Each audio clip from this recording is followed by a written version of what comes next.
You ask Tiger to solve. This deals with linear equations with one unknown.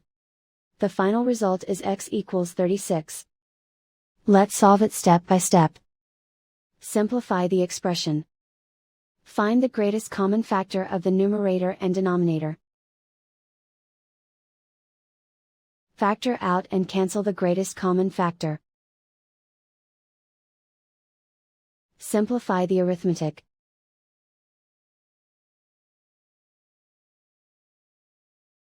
Swap sides. Isolate the x. Multiply both sides by 72. Group like terms.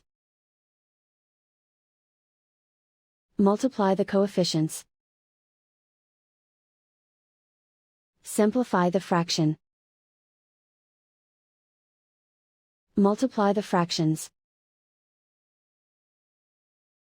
Find the greatest common factor of the numerator and denominator.